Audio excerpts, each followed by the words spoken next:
This is Undaunted.Life, a man's podcast. I'm your host, Kyle Thompson. Let's get into it.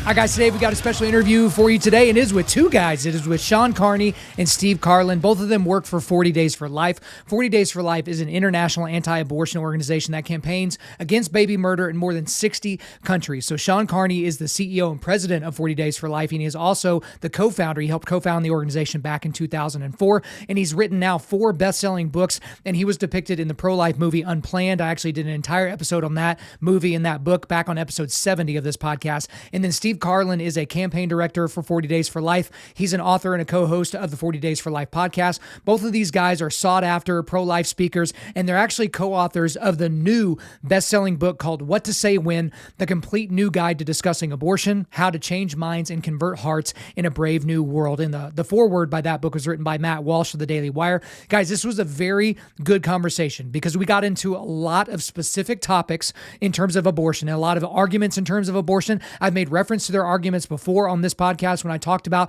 how to destroy a lot of pro-abortion arguments. We get into some things that we didn't have a whole lot of time for, but we got into in vitro fertilization. We got into when people say, I believe life begins at conception. A lot of great things, guys. There's so many good nuggets in this conversation. Again, it's always interesting when you can get one guy on here to talk about this, but now there's 2 of these guys. They're very well versed on this. They've spent literally hundreds, if not thousands of hours debating people, whether on a stage or just in one-to-one conversation on the issue of abortion. So they're very, very versed in this. They know what they're doing. So I don't want to keep them from you any longer. So without further ado, let's get into it. Shawn Carney and Steve Karlen, welcome to Undaunted.Life, a man's podcast. Good to be here. Thanks for having us. I'm absolutely happy to have you guys here. We're going to get into a lot of stuff here today, but I always like to start a little bit generic without being too lame. The most generic way to start is there's not a whole lot of people that have dedicated their life's work to the fight for the preborn. So in the most generic fashion possible, why did each of you get into this fight and make it your life's calling? It was the right thing to do. Not my plan, and my wife are my answers to that. Okay, very good. Yeah, similarly here. I've always been pro-life for much of my life, never did anything about it. And my wife had a friend who had an abortion. That was sort of the wake-up call that got me off the couch and out to the sidewalk praying in front of abortion facilities.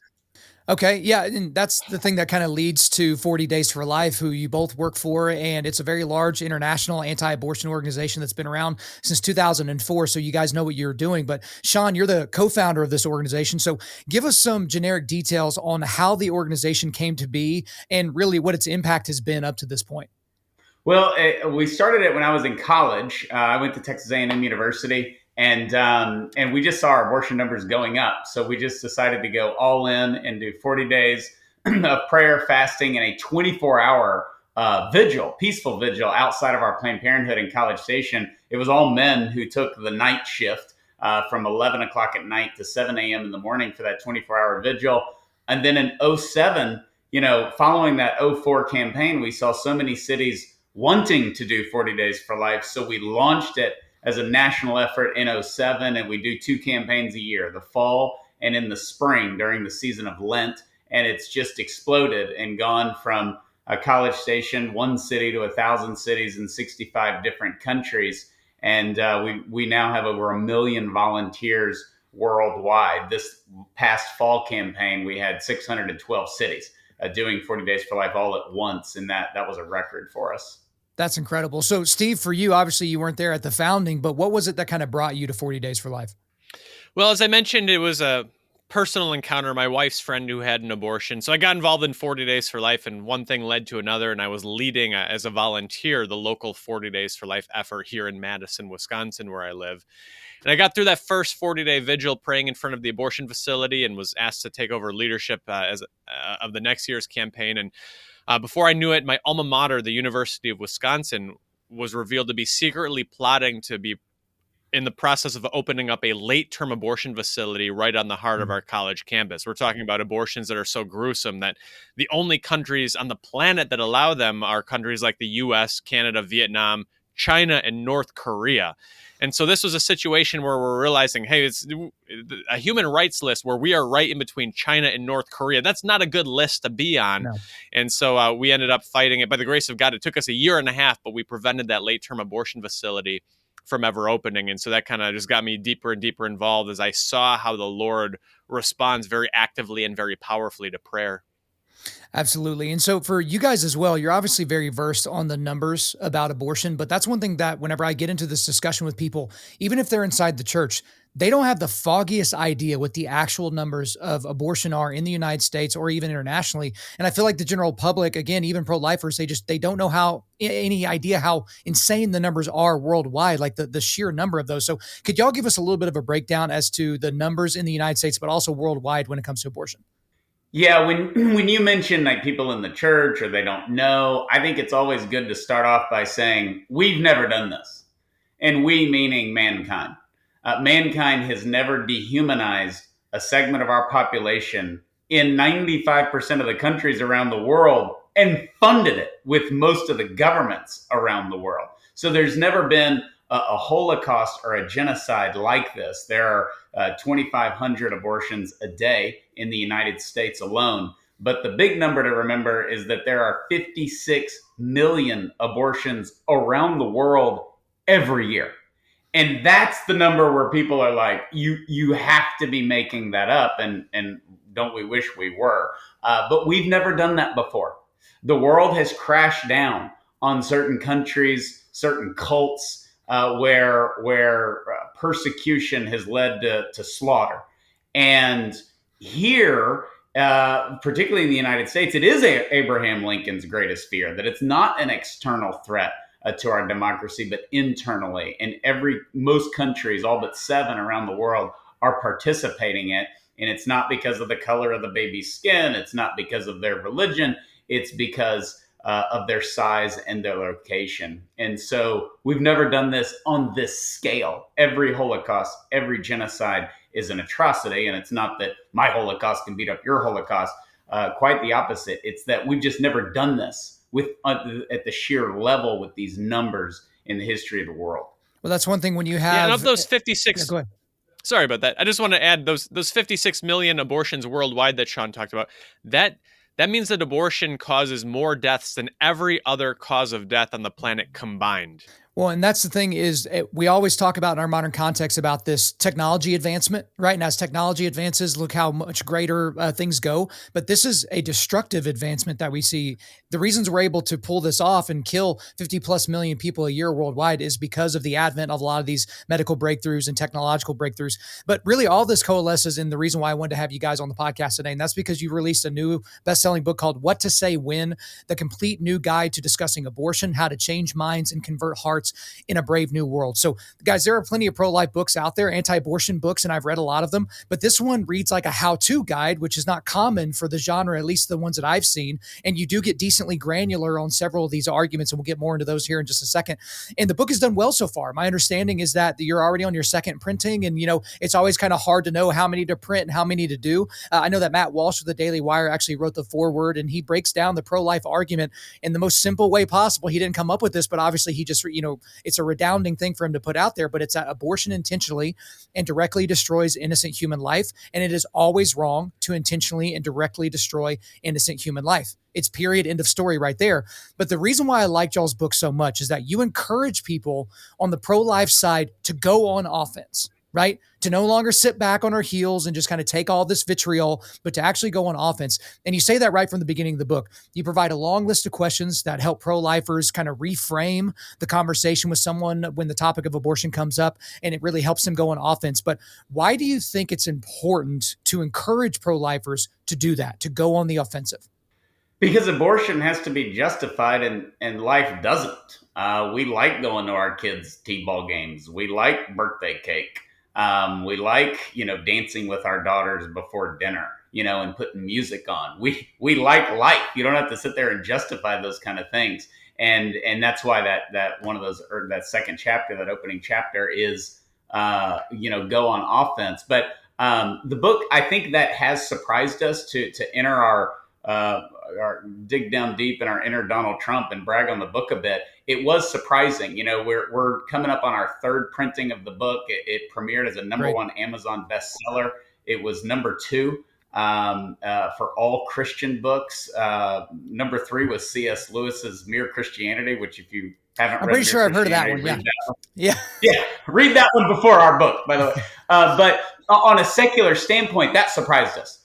We knew that this was needed. There's a lot of dated material out there. There's a lot of Brave New World arguments. There's bizarre arguments. We don't have safe, legal, and rare. We have shout your abortion and infanticide. So Steve and I both knew going in we were hitting an audience for sure, but we were blown away by the secular success of something like Amazon just exploding and having to go in. I mean, we were in our second printing at the end of the release week. We didn't make it 7 days before we had to order more books. And so that was 20,000 more books. So the success of the book is good considering the culture war going on, but it's because of what you mentioned, that this is a different type of book. And we tell you specifically what to say and what not to say. And, people are like talking about going on offense.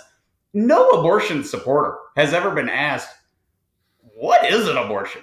We don't have to have all the answers. We can ask questions. And we've had these conversations with abortion supporters. We've had it with Planned Parenthood managers. These are proven arguments, and they don't know this stuff, and they've really never thought about it. Hey guys, quick aside, I want to show you an awesome product. This is a must-have for all gun enthusiasts out there, but guys, don't fast forward. They've got a special deal just for our listeners. The product is the Soft Hold Gun Magnet. So guys, if you're anything like me, you want to make sure that you have access to your firearms as quickly as you need them, when you need them. And here's the deal. I've wanted a magnet for the gun that I keep in my truck for a while now, but I've ran into a few problems, okay? Some of the magnets on these other products on the market, they're just too weak. And so you're on a bumpy road and then your gun falls off at your feet, which is not a great feeling.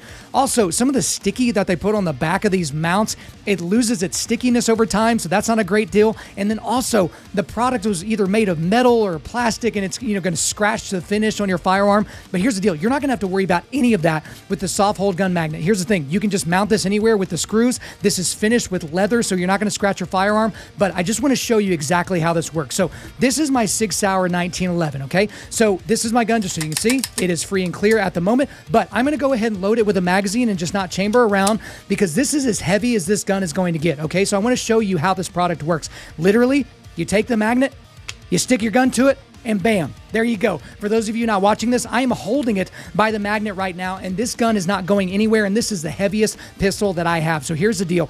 Wherever you have this mounted, guys, whether it's in your car or truck or in your tractor, it could be beside your bed, in a duck blind, in a safe if you have no room on the shelves anymore, under the desk or table, under a store counter, or anywhere else you need lightning fast access to your gun. This is the product that you need. This is the way to go.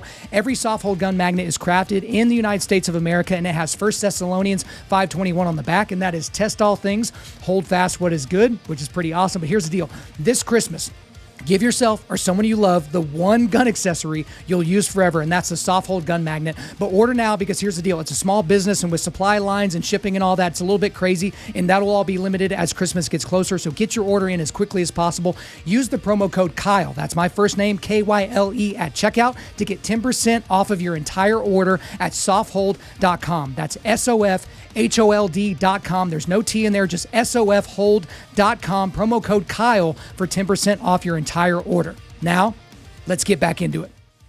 And I would say for a lot of guys as well, you get into these conversations on the pro-life or pro-abortion issue, a lot of people will just avoid it entirely because they haven't had as much practice as you all, where it's just old hat for the two of you guys and for the people that work with your organization. But one thing that I like to do on my show towards the end of interviews is I do a segment called What Would You Say to Someone That Said?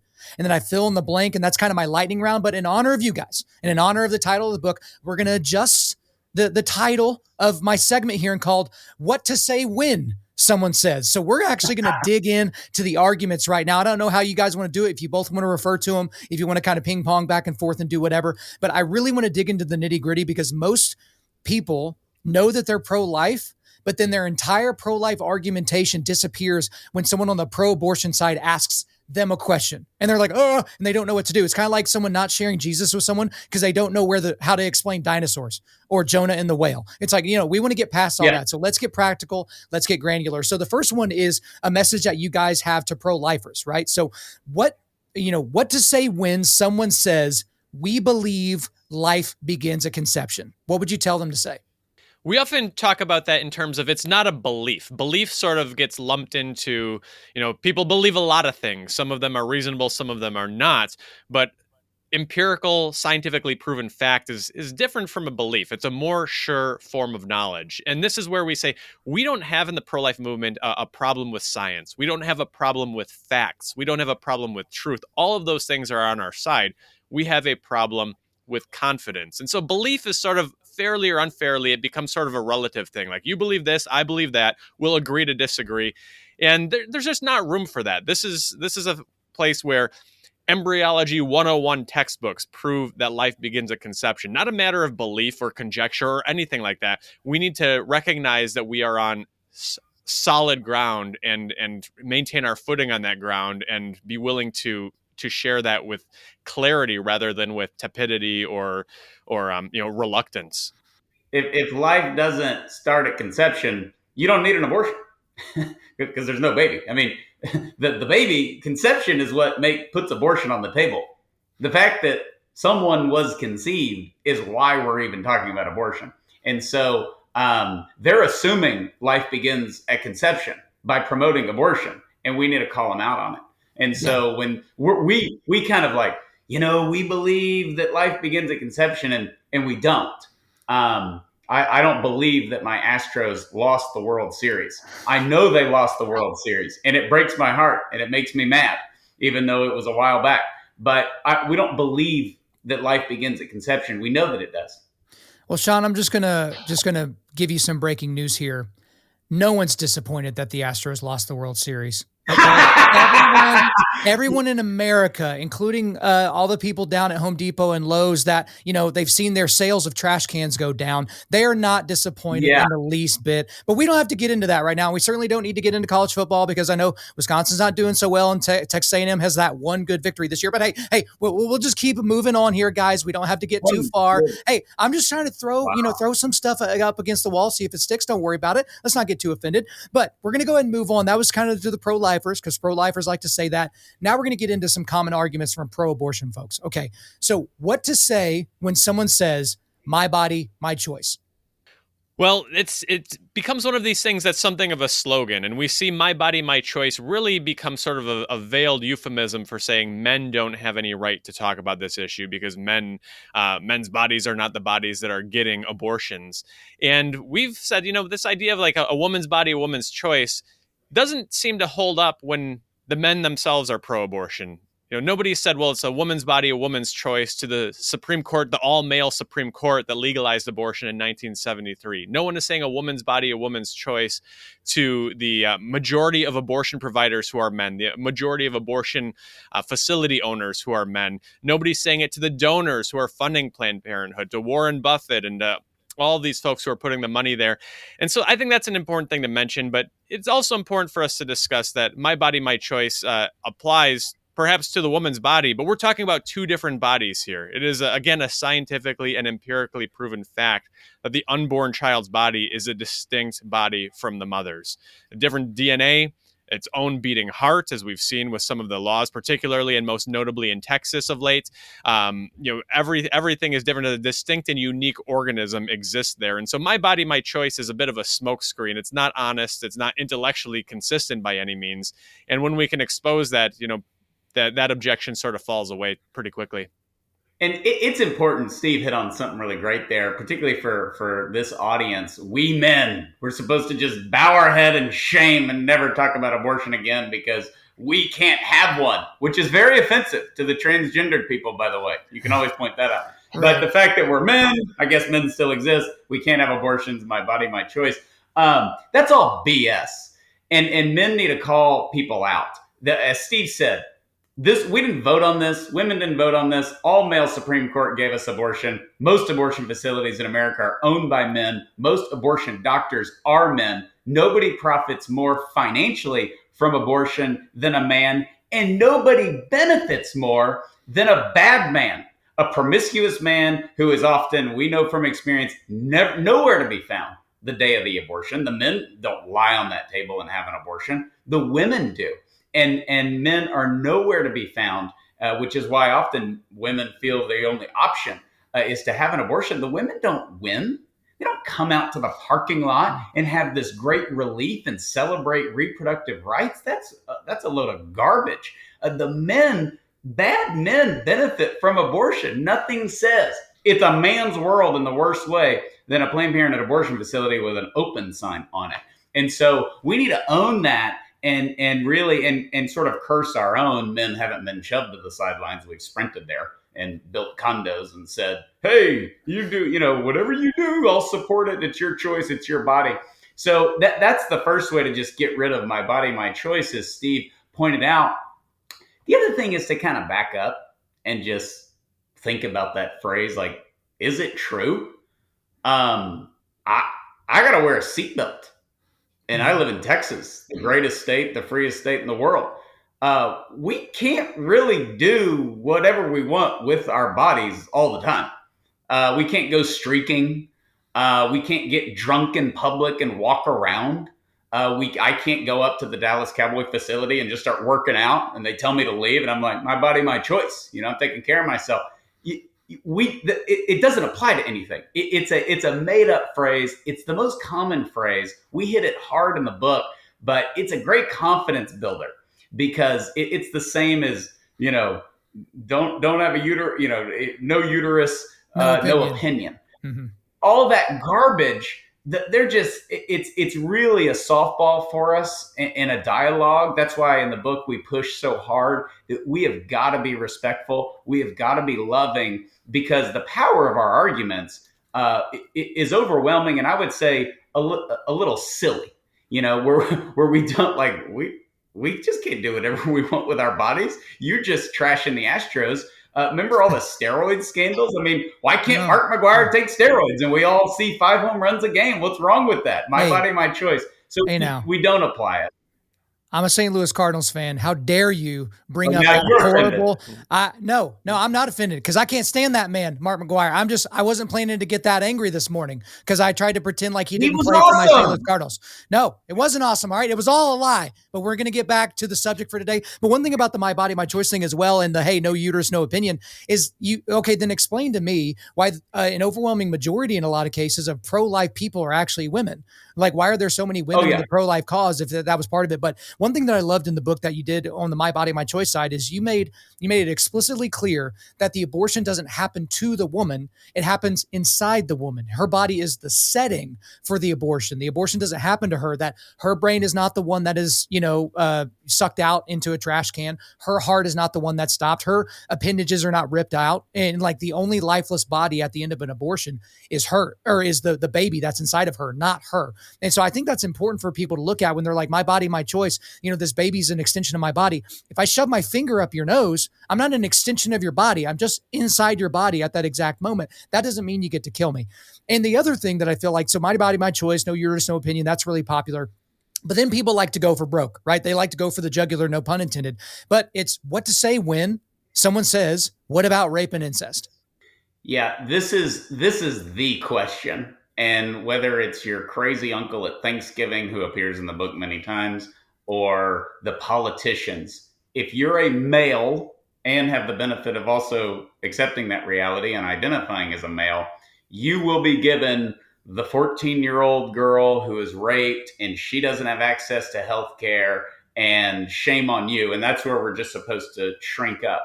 And the first point is that rape consists of less than 1% of all abortions. And we should never say that because it's insensitive. Doesn't matter if it's all the abortions, doesn't matter if it's one abortion. The second point to make is that a crime was committed. The rapist should go to prison. And no one, many times men feel like they're on the side of the rapist, and they're not. And often abortion advocates, they just forget about the rapist in conversation. You'll see. But so we need to say, well, the rapist should go to prison and tag that. The other thing, and then I'll let Steve chime in on this, is that we have personal experience with women who have had abortion, women who have been raped, and women who have had an abortion, women who have been raped and have chosen life. And it's night and day, because it's a myth to think that a surgery can take away a crime or a tragedy. Surgeries aren't designed to do that. They don't remove a horrific experience that someone goes through. And what happens is the abortion, if you have the abortion after the rape, it will remind the woman, the anniversary of the abortion will remind her of the rape, and the anniversary of the rape will remind her of the abortion. And it is an endless cycle. And yet the women who choose life or give it up for adoption, I had a good buddy. His mom was raped at 14. She gave him up for adoption. And he spoke in front of a Planned Parenthood one time and said, today, as like a 20-year-old dude, I'm a product of rape. Like, I can't remove that. I'm a product of rape. And we like the underdogs in America. We never punish a child because their dad's a criminal. We never punish a child because their dad can't hold a job or is a drunk or whatever he is. And the only time we do it, and everybody's supposed to go along with it, and we're not thinking about the woman at all, we somehow just think it's appropriate that anybody raped have an abortion. And we just totally disregard the child and write them off and judge them because of the circumstances of their conception. What about you, Steve? Yeah, it's very true. People need to ask the actual women who have suffered that horrific crime of sexual assault. This is inexcusable. No pro-lifer should ever feel as though they're taking the side of a rapist. It's just not true. It's a standard political talking point, but it doesn't have any basis in reality or in the experience of the women who have had abortions or suffered the trauma of a sexual assault.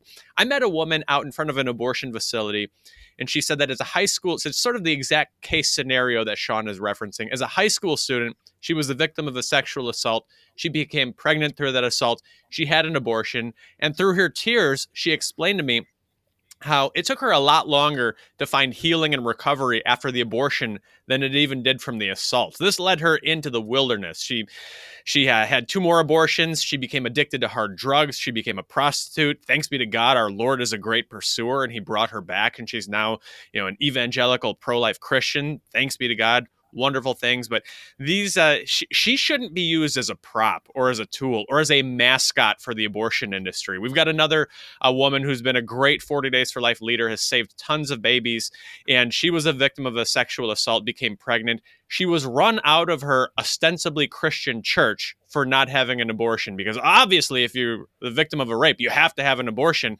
It wasn't her body, her choice at that point. She was literally run out of her church for choosing life for her child. So this is a case where, it's foolish, whether it's rape or any other scenario. We don't need to pit moms against their babies. Life is good for them both, and abortion is harmful to them both. And when we stand on that simple truth, we can make sure that the world sees our compassion and our love for these women, and not that we're, looking to stand in the way of their rights or their healing. It's so degrading for us men too. Let's think about that. The woman she's raped, and then she goes and she has an abortion. And we all say abortion is bad for women. Abortion is bad. Well, look what happened to you. You obviously need one. So we just cave on it. Shameful church. But we just cave on it, not thinking about the woman. But what happens when she goes through the abortion? And the now what moment hits? Because it doesn't solve her problems. She's now a victim of rape, and she's post-abortive. And somehow we think she's responsible and courageous. We just dumped on somebody who is a wounded victim with this notion that this surgery is gonna fix it. And I think it's so degrading to women. We need to flip it around. We need to share these points. We need to be very sensitive. Often, if you have a woman who brings this up and she's very passionate, she's either a rape victim herself or a close relative. And I've had that happen to me many times. And so, but this notion that we men or we society are doing them a favor is total misguided mercy. Well, I think at the same time, that's why I brought up that a lot of people, even inside the church, their arguments fall apart. This is the one where it happens. Like people that are in my Sunday school, that they'll even say, yeah, I'm 100% pro-life. But man, I just don't know if I could tell a woman that was raped by her uncle that she shouldn't get an abortion. And it's like, well, do you know what 100% means? Do you know what pro-life means? Because it sounds like you're pro-life when it's a convenient argument, right? Or whenever you're arguing against convenience. And the other thing that I've done, the tact I've said whenever people bring up rape or incest, and I go a little bit more extreme than you guys, I don't think that the rapist should be in prison. I think they should be castrated and killed. Like, I'm sorry, you're destroying the Imago Dei by stealing something from somebody. And I'm so sorry that, we don't execute people for rape in the United States. I don't think that that's a good thing. Like, you want to try to stop rapists if they think if I go through with this, I might get the electric chair or bring back the firing squad or something like that. That's kind of where I stand on the issue. But it's all about bringing people back to the fact that the rapist loves abortion. That's like what you were talking about earlier. It's like they absolutely love, a bad guy loves abortion because it gets rid of their crime. It gets rid of all the evidence. If you can murder people and just snap your finger or pay $500 or $600 and all the evidence of your crime goes away for the most part, every criminal on the planet would take that deal. But a lot of pro-abortion folks as well. Or go ahead, Steve. Just rapists, incest, human trafficking, all of these folks, it's their greatest tool. It's used over and over again. And so oftentimes, incest isn't even, it stuns people. And I think it shocks people even more than rape does. And that's a scenario where it's a simple DNA test. You don't need a witness. You don't need a he said, she said. It's not his word versus her word. The DNA proves if there's a 14-year-old girl and her dad is the father of her child, that proves that there's a crime. And there's only one way that can be covered up. Absolutely. And I think that that's a thing that people give short shrift to, or they don't really consider that, especially when they're about to enter into a conversation about this topic. But another thing that pro-abortion folks bring up that they absolutely love to bring up, and so I want to know what to say when someone says the fetus might be a human being, but it's not a person. And so you'll get people to where it's like, okay, I agree with 95% of biologists on the planet and every geneticist and every person that knows anything about, biological textbook, that yes, it's a human being. Yes, it's human living tissue. Great. You've wore me down, but it's just not a person. What do you say when that happens? I think it's a great opportunity, as Shawn mentioned before, to ask people questions. Nobody wants to listen to someone else talk. We want to exert our own opinion. And so that's why asking questions can be so effective. Okay, well, then what is a person? When does personhood begin? How does it begin? What is so magical about the birth canal that on one side of it, you're not a person, on the other side, you are? And sometimes you ask these questions and you don't even need to make the case. As the people try to answer and they hear out loud the insane point of view that they are putting into words, sometimes they convert themselves in the process. And we don't believe that. And neither does the guy or girl who brings that up. It's not a person. Okay. Then we need to apologize to Scott Peterson because he's serving time for second-degree murder for killing his pregnant wife. We also need to apologize to all the women at Six Flags who are pregnant and we wouldn't let them on a roller coaster, or the women we because they have 10 whiskeys and they're pregnant. We legally protect the unborn. We do surgeries on unborn children. It's amazing what we can do. When somebody says, okay, it's a human being, but not a person, you can just say, neither are you. Because we're biological human beings here. Well, who decides if they're a person? I do, So it's just kind of like, it's part of the dehumanization. Nazi Germany, Nazi law did it to the Jews. They're not people. All of these things, we did it to blacks in our country. All of the dehumanization you see around the world takes away personhood, which is just kind of made up. You're conceived and you're a human being, you're a fetal human, you're a human fetus, whatever it is, you're human and you exist and you're a person. And so, when it's hard to kill a person, but if you're just killing something, it's a lot easier. Well, and the same thing goes with people. You don't get announcements in the mail for random clumps of cells parties. You don't go to a random clump of cells party to celebrate that. You don't ask someone, how is that random clump of cells doing right now? My wife is pregnant right now. I've never thought to ask her that. Maybe it's because we innately know what's growing inside of her is not going to end up being, it's not a question mark. as to what's coming out. Is it going to be a ficus? Is it going to be a Volkswagen? Is it going to be a water bottle? We know that it's a human baby in there, but again, the location is what gets people all out of whack whenever they go into these arguments. But another thing that people talk about, and you kind of alluded to it a little bit there, Shawn, is what to say when someone says, what about when the abortion is necessary to save the life of the mother? I mean, that question in and of itself is a little bit ignorant as to kind of where we've come to in our modern context when it comes to medicine and what we're able to do. We can even take a womb out of a woman's body, do surgery on the woman and put the womb back and stitch her back up, and the baby can keep developing. But what do you say to people when they bring that up? This is such an important one because as controversial as you mentioned the rape issue being, where there's good pro-life Christian people are like, okay, but I couldn't tell a woman who's been raped. This takes that and puts it on steroids, the steroids that Shawn was talking about in baseball before. This puts it on steroids because it's like, well, isn't it pro-life to allow a woman who's going to die from her pregnancy to have an abortion? Wouldn't that be the pro-life thing to do? Save the life that's already here. Well, okay, both lives are here, but let's get beyond that. And let's talk about the fact that as far back as 1967, Alan Guttmacher, the godfather of Planned Parenthood, said that there's no case where abortion is ever needed to save the life of a mother. It just doesn't exist. And unless I'm dramatically mistaken, our medical technology has only gotten more and more advanced in the last 50 plus years. And so if it wasn't necessary in 1967 to use abortion to save a mother's life, it certainly isn't necessary now. We've got, the former Surgeon General C. Everett Koop said in his entire career practicing medicine, never encountered a woman who needed an abortion to save her life. We've got Dr. Tony Levatino, who did thousands upon thousands upon thousands of abortions, said that many of them he justified by saying it was necessary to save the life of the mother. How many abortions of those abortions did he actually need to do to save the mother's life? Big old zero, he said, not a single one. And he said, not only does abortion not save the life of a mother, but if there is a truly life-threatening health condition, the abortion is going to be, the time it takes to perform that abortion and the efforts and the trauma upon the woman's body is going to be creating an unnecessary delay in providing the actual life-saving medical treatment that mom needs to pull through. There's even,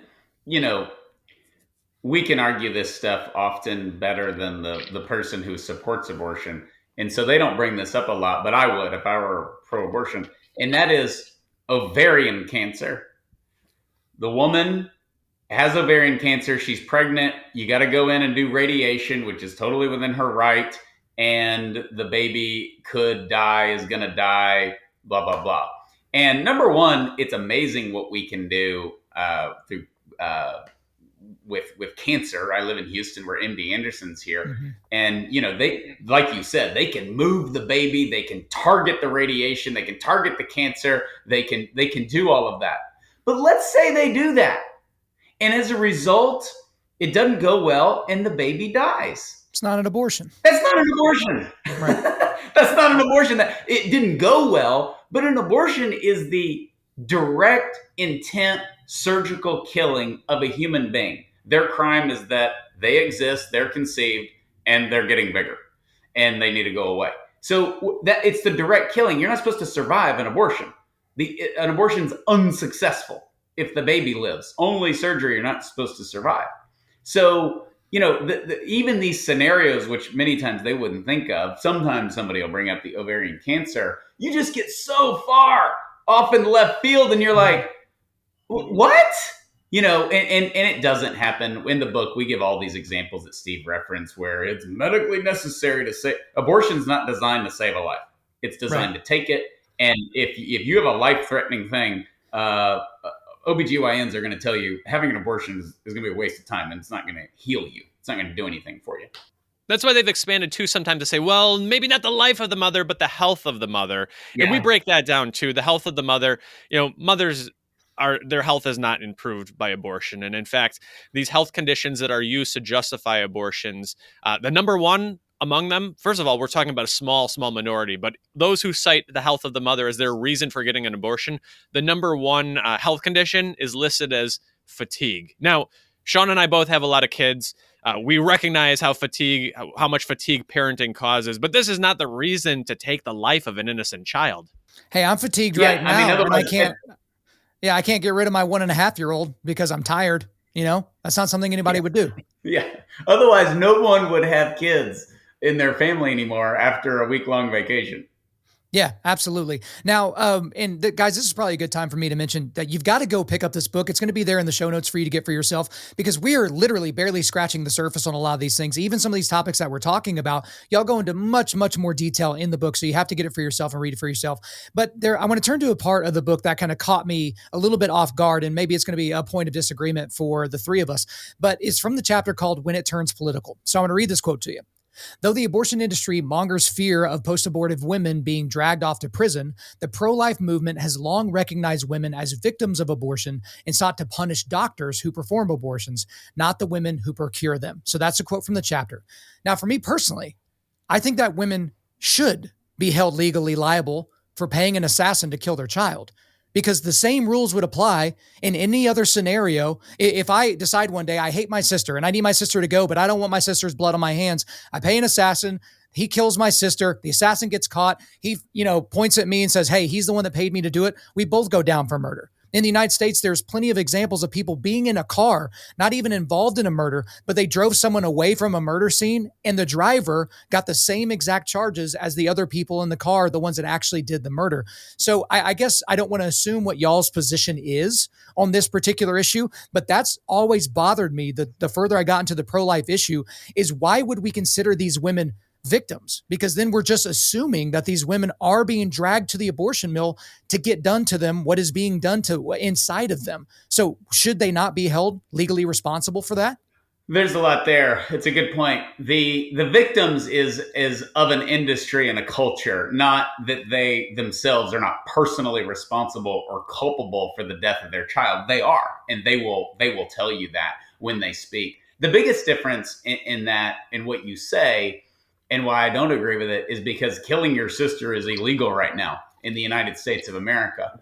And traditionally around the world, when there's an atrocity going on, and for us, it would be abortion, and it's going on legally, it's promoted, it's paid for by the government, for abortion to be illegal today. If we just banned all abortion and it was illegal today, we didn't do this in Nazi Germany. We haven't done it for war crimes. You don't go back and prosecute the underlings, the people at the lowest level, which here would just be the women that fell for it. You would prosecute doctors that continue to do abortions. You maybe go back and prosecute doctors you knew did illegal abortions. But the legality of it is why, obviously. You couldn't go out and prosecute a woman who had an abortion today because it's legal. And, well, let me hop in there, do Shawn. that. Yeah, so I'm with you on the legality part of it, because again, technically you can't call, and this is legal, like legalese technicality, you can't call something murder that is not murder by law. Murder is a legal term, and that's how we use it here in the United States. But let's say this was illegal to do. Would you agree at that point that a woman should be held liable? I think that's the ultimate question, not, in modern jurisprudence, is that the acceptable thing? I mean, should these women be held criminally liable if it was decided upon as a country that yes, is indeed a crime? Well, the Texas law now sort of skips over them and says that we can prosecute the doctor, which has annihilated abortions here. And my guess is that when Roe v. Wade is overturned, the same would be fit. This applies to a lot of things. Unlike a lot of the pro-abortion arguments, there's a lot of people that use drugs that never get prosecuted because the dealer gets prosecuted. So on that one, I will say I don't know, because I'd have to look at criminal precedent for other things, whether she should be held. I mean, it's going to be a case. Is it her 10th abortion? Is it her 10th illegal abortion? Is it her first? I think circumstances do come into that of whether you prosecute her, much like we do for many other crimes. And that's the point, is that once abortion is made illegal, there will be precedent, and we will have those comparisons. And I do trust our justice system to figure that out. And sometimes you get a drug dealer that gets 6 months community service, and sometimes they go to the penitentiary for 20 years for a lesser crime. But at least there's precedent. And we have no precedent with abortion. The doctors, no doubt, they would be practicing medicine illegally. and they should be prosecuted and sent to prison for sure. Yeah, I think to commit a crime, you have to know that you're doing something wrong. And we've got 5 decades now of women being sort of brainwashed and our society being brainwashed with this idea that it's not a baby, it's a clump of cells, a product of conception, any of those terms that you've used before. And so there's got to be knowledge. And some of this gets back to what we talked about before, which is that men, selfish men, bad men are the biggest winners of abortion. There is this isn't coming from a pro-life or a Christian news source. There is peer-reviewed medical research that shows that about 2/3 of women who have abortions are significantly pressured, even coerced into having those abortions. And I think that's a mitigating factor that needs to be taken into consideration. Hey, and to dig down on your point, under your scenario, and I could see this, and maybe this will play out, but under your scenario, okay, you'd prosecute the woman, but it wouldn't stop there. Did the aunt know? Who drove her? Who paid for it? Did the cousin know? It's just like you have like a guy who's molesting children, and the wife knows, but she doesn't say anything. A lot of prosecutors will prosecute the wife or prosecute the aunt and uncle who knew. They'll give them 6 months. So that's why I say that's a hard answer, because we don't have any precedent, and I don't know how that would play out and how Roe v. Wade is overturned and how the states then enforced it would determine that. And I think, like a lot of crimes, it would be different state to state and jurisdiction to jurisdiction. Yeah, I think it's an important thing to think through, because let's say I knew somebody wanted to murder somebody. Just because I knew that they wanted to do something doesn't make me liable for the fact that they went and did it. The same thing is true that I would say, even to your point, Steve, is that ignorance of something. So you've heard about this, oh, I didn't know this was a crime in your city. The police officer is going to say, I'm sorry, ignorance is not an excuse here. So when you say, I didn't know I was doing that, I didn't know that this was killing somebody, is not a compelling excuse in most places that you would kind of come to. And so again, it's not an easy, it's not an easy cut and dry thing, but at the same time, to pretend like these women are just completely ignorant to what's happening during that process, it goes back to everything that y'all been saying. She doesn't go out into the parking lot and then just go get McDonald's as if it's just, she got a mole removed. There's something different that happened. So this assumption that she doesn't know what she's done is overly wrong, is a big deal. And I know we should probably spend a whole lot more time talking about that, but guys, we only have a short amount of time, and I want to get to this next question specifically. But I will say real quick, I'll say for guys like right now listening to this, never say that. Never say it in dialogue, because there's nothing the pro-abortion people want more than to hear men saying, prosecute the women, lock them up. And so it's at our disadvantage, I think, to say that before it's made illegal, and then people will debate it like all other crimes. But I think it hurts us big time if you go out and say, well, I think the woman should be prosecuted. I think the boyfriend should be prosecuted. So I think the point there is, obviously it may be true, but it may not be helpful to the conversation, because there's a lot of things in your book that I'm like, oh, I would totally say that, but it's like, it may not help the conversation overall. And the ultimate goal is to change someone's mind, to change their hearts. It's in the title of the book. But one thing that you both talk about in your book quite a bit, you go through the scientific and philosophical arguments against abortion, but you spend almost no time on the biblical or theological reasons to be against abortion. And I don't think that was an accident or an oversight by any stretch of the imagination, because both of you are professing Christians. But there are some organizations in this space that you know by name that they will not argue the scientific points at all. They will only argue the biblical points. Now, for me specifically, if someone believes that the Bible is just a conglomeration of fables from thousands of years ago, and that's your basis for an argument, you're going to lose them from the very, very beginning. But for you guys, why did you decide to go more the scientific, philosophical route as opposed to leaning on biblical or theological truths?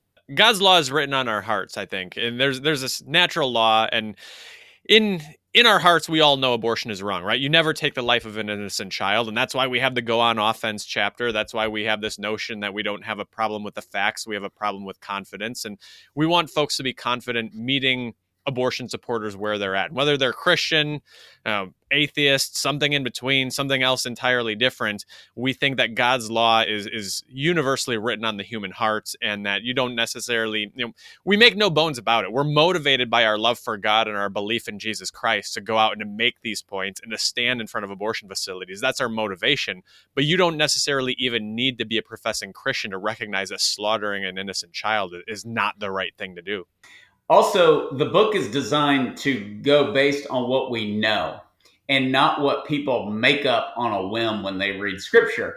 And there's a lot of bad religion out there. And there's a lot of just Christian sects that, read a scripture and say, this is what it says to me. And it can be that the sky is green. And so we can't get into that. I can't prevent somebody from just making something up in their head and believing it to be true. But I can point to science, and I can point to reason, and I can point to law, and both eternal law and natural law. And I think that's assumed in the book. And we hit it hard in the closing chapter, as you know. We won't give it away. But the eternal consequences and the goodness that we can do by striving for sanctity and growing closer to Jesus Christ. But for the people that are out in the woods or in some ivory tower, and they're like, I believe it's God's will to have an abortion, there's very little we can do to prevent them from just making crap up out of thin air and believing it to be true. But I can tell them that they are supporting murder, and if that's their religious belief, I'll skip their Sunday donuts. Well, and at the same time, for me, here in a few weeks, I'm going to be teaching my Sunday school class, an adult Sunday school class, about the subject of abortion. And there are people that are concerned about topical discussions during Sunday school because it gets away from scripture, what they say. But whenever I have this conversation with people, I root it in scripture. I root it in the Imago Dei. I root it in the image of God being written on all of us and being written on us from the moment we're a one-celled zygote, right? When all of the stuff that makes us who we are eventually is right there at that moment as that one-celled zygote. However, I have to give people practical ways to push back darkness in the world, because that's why Undaunted Life is here, is to equip men to push back darkness. And if you are ill-equipped to go into a conversation because you have the wrong ammunition for the battle, that's an issue. And so that's what I'm trying to give to these people as we kind of move forward. And the Bible speaks one word, essentially, one name, and that's Jesus Christ. And so not one word of it supports abortion, because he didn't pop out of an acorn to save us from our sins. He chose the greatest event in history is the Annunciation. It's the most painted event in history. It's not the crucifixion. It's the Annunciation, the angel Gabriel declaring that God will come among us. And she says, be it done to me according to thy word. He went into the womb. Abortion is the perfect piece of art for the devil, because that which Christ came into the world to heal and save us from our sins is now statistically the most dangerous place in the world. And so the idea that abortion is not in the Bible is complete garbage.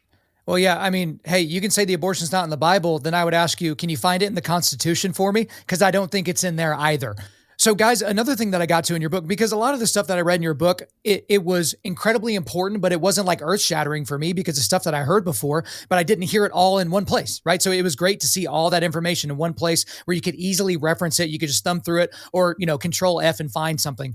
But y'all's section that you included on in vitro fertilization absolutely blew my mind.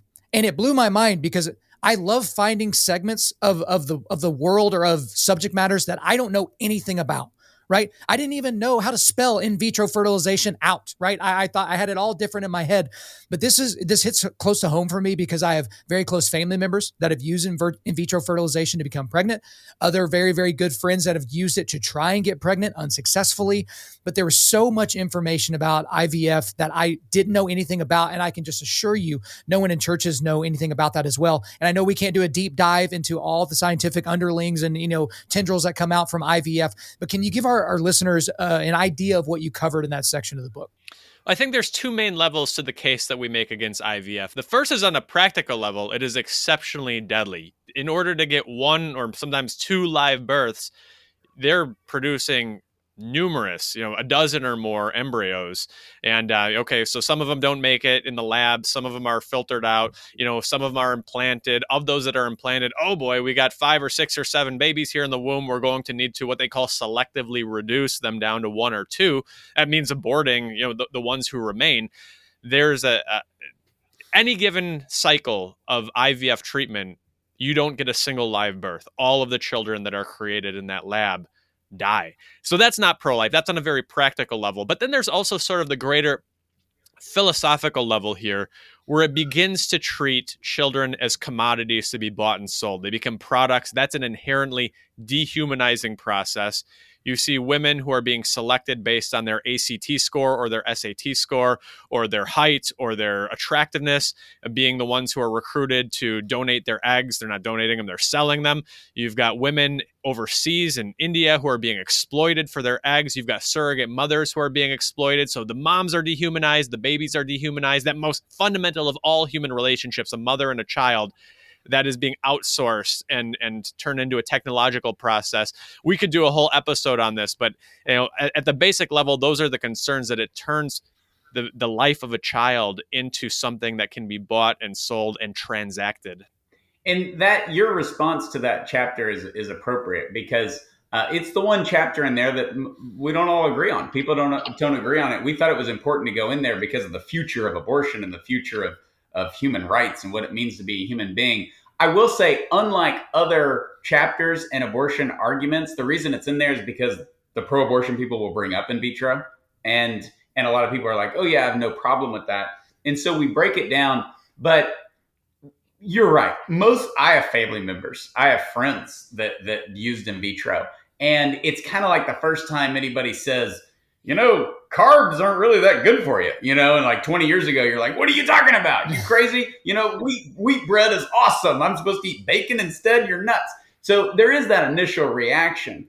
But we have to share it and kind of open people's mind. It's not it's not like other things where, hey, you're like killing a baby when you tell a woman to have an abortion and tell her my body, my choice. We need to be more sensitive about it because it's accepted by so many people, and they mainly because they don't know. And you get 6 babies and you keep one, and it's a very, we can't get into it, but people need to know that the approach for that chapter is as if everyone believes that in vitro is good, because a lot of people do. Right. It's one of the few points in the book in which we're not preaching to the choir. This is a case where most of it, we're equipping pro-lifers to go out and preach to the not choir. This is a case where, gosh, you're helping infertile family. In my family, we've suffered from infertility. You're helping infertile couples to welcome a child. Couldn't that be, is there anything that could be more pro-life than this? And so we really pull back the curtain on that. When I think as well, IVF almost feels like, to me, a delayed abortion. To where, like, let's say you get 6 and you only take 1 as you end up having a baby. The ones that are left in storage, those are babies. Those are lives that are going to be discarded at some point. But it's going to be so out of sight and so out of mind for you that it's just going to be very different. And the thing is anytime something can't be monetized or commoditized, it will be. And in this point, we're literally just commoditizing the creation of human beings. But I don't want to get off on another diatribe because I know you guys got to get on with the rest of your day. And guys, we left a lot to be desired on this interview, even though I think it went well. And that just should point to the fact that you guys should go get this book, because there's so many other topics that we didn't have time to get into. Some of the best pro-life arguments you've seen. Abortion is just healthcare. Planned Parenthood does so many good things. Why are you hating on Planned Parenthood? All that stuff is in the book. But that's all for me in terms of this interview. Is there anything else you guys want to get off your chests? No, I appreciate it. Keep up the great work. Christmas is coming up. The supply chain's backed up. All those boats are stuck off the harbor of California. We will not be sold out of what to say when copies. You get your cool 40 Days for Life patriotic camo hoodie for Christmas. Perfect. Hey guys, we're absolutely crushing it here. All of that will 100% be in the show notes. But Shawn Carney and Steve Karlen, thank you for coming on Undaunted.Life, a Man's podcast. Thank y'all.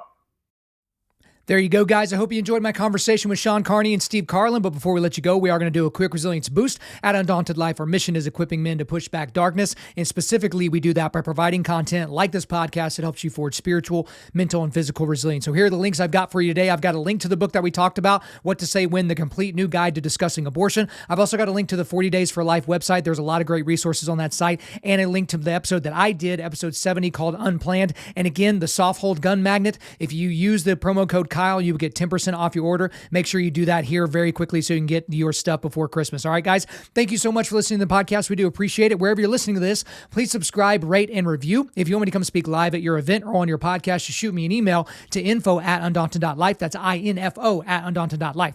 Follow us on Instagram and TikTok and like us on Facebook. You can also check out our website for everything else, including how to donate to keep more content like this coming your way. Just go to www.undaunted.life. And we want to also thank the band August Burns Red for allowing us to use their music for our content. for our content rather. The music track on this podcast is their song Cutting the Ties, which is off their 10th anniversary re-recording of their album Leveler. The links are in the description. I'm your host, Kyle Thompson. Remember, keep pushing back darkness, keep forging spiritual, mental, and physical resilience, keep seeking the Lion of Judah.